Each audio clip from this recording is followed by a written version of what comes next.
नाश्त्याला काय बनवायचं म्हणून नाही ते मी दूध आणि केळच खाल्लं होतं, कारण गुरुवार असल्यामुळे ना उपवास होता. मग आज काय चहा बनवलाच नव्हता. चहाऐवजी ना दूध आणि केळ खाऊन घेतलं. नंतर पहिले आंघोळ करून घेतली आणि कपडे धुवून टाकले, कारण बाप लेकीची कपडे ना आज खूपच होती.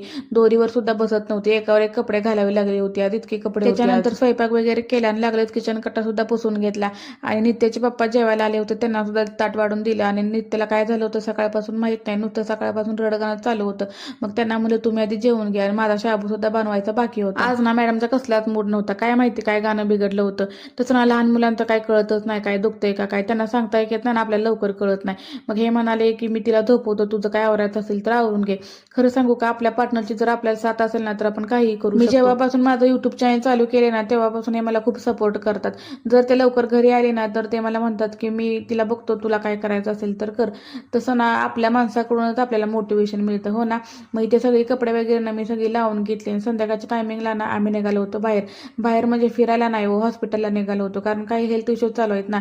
आणि संध्याकाळच्या टायमिंगला इतकं ट्रॅफिक लागतं ना की नकोच वाटतं जायला. चला मग व्हिडिओ इथंच एंड करते, भेटूया आता नेक्स्ट व्लॉगमध्ये. तोपर्यंत बाय बाय.